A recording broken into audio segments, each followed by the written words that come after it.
You're listening to the American edition of The Voice of Russia. I'm Crystal Park in Washington. After a tense 4-day standoff, the hostage situation in Algeria is over, but not without a cost. At least 37 foreign national hostages died in the rescue attempt. For more on this and the possible implications of terrorism in that part of Africa, we're joined now by Dr. Sreeram Chaulia, who is the Executive Director of the Center for Global Governance and Policy at the Jindal School of International Affairs. Dr. Chaulia, thanks for being with us today. My pleasure to be on Voice of Russia, Crystal.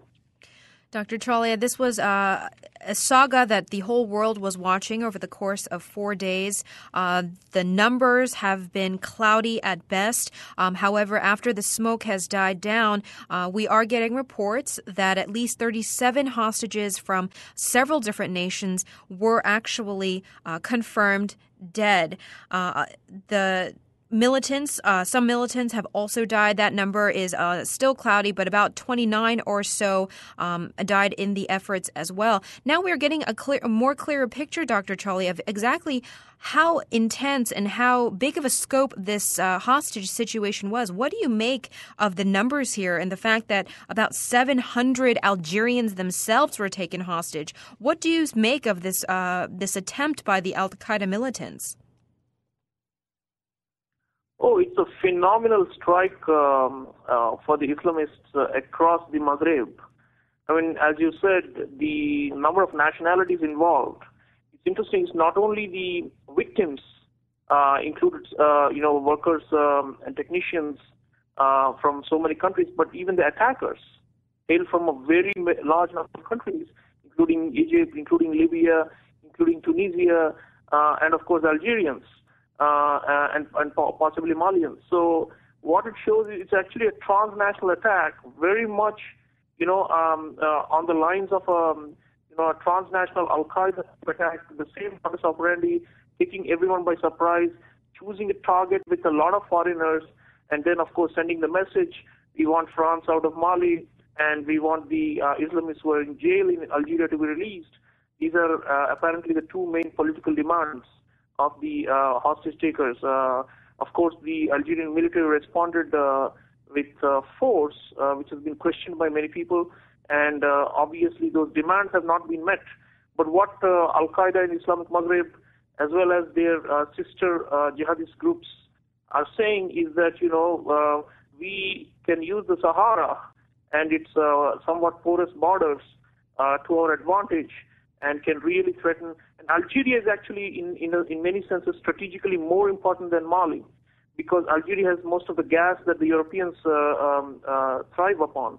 As far as I know, I think 25% of Europe's gas needs are being met from Algeria. So in that sense, it's as important as Russia is to Europe. So Algeria is really, in many ways, the conflict that's going on in the neighboring country in Mali is also linked to this, because Mali itself has no strategic minerals worth its name. But the fact that it borders Algeria and can become a base from which to try and topple the military regime in Algeria is the real question. And I think that is where the politics lies. And we have to also think about, the kind of regimes that are in place in these countries. One of the big lacunae I found in most of the mainstream analysis so far of this ghastly terrorist incident is to focus only on the attackers and their motives. Those are obvious and they're clear, but not on the grievances that people have in the region. There's been a so-called civil war in Algeria since the 1990s, with a lot of abuses and disappearances and massacres, and it is still a military-ruled dictatorship. So we have all these factors. And then there is the Libyan factor, which again is only lately being acknowledged. Because originally the connection with Algeria was being only made with Mali. The fact is that this gas installation which was attacked was just 50 kilometers or miles away from the Libyan border. And now the Algerian government is acknowledging most of the weapons as well as the fighters came from jihadist camps in Libya. So now we have to rewind a bit and say who destroyed Libya and who turned it into a failed state with pockets of influence controlled by warlords and after Gaddafi's fall. So Dr. we have Chaulia, to look back at a series of policies that have been in the making and of this disaster. Dr. Chaulia, you bring up a good point. Everything is inextricably linked, even though we think that these situations in Libya and Egypt were contained and specific only to that country. We are seeing more activity now spreading to Western Africa. Do you think that the events that occurred in Egypt with the revolution there, and then with the downfall and the killing of Muammar Qaddafi, do you think that what we're seeing in Algeria and Mali is spillover from that? Or do you think that the situation in Algeria and Mali are unique?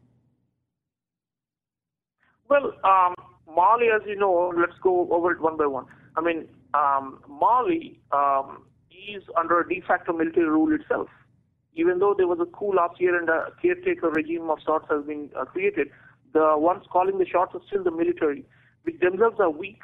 And this military, we know, had been trained by the US AFRICOM for many years to no effect. In fact, now it's proving that, even the coup maker, now we are able to tell clearly of last year that Captain Amadou himself was a favorite trainee of the United States. So what this means is that the destabilisation that's been going on in the region is now coming home to haunt the major powers who have been involved there. France, which had always allied with the Algerian military dictatorship, and the United States, which had been supporting the Malian military. So now, and then, as I said, Libya had been destabilized through complete breakdown of law and order and the breakdown of the state machinery through the fall of Gaddafi.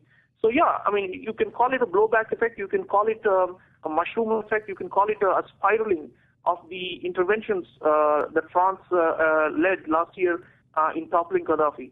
So there is a clear link between all these, and what I would propose is that we must look at the governance issues which are at the core. The kinds of regimes that are in power, are they answering people's demands and expectations?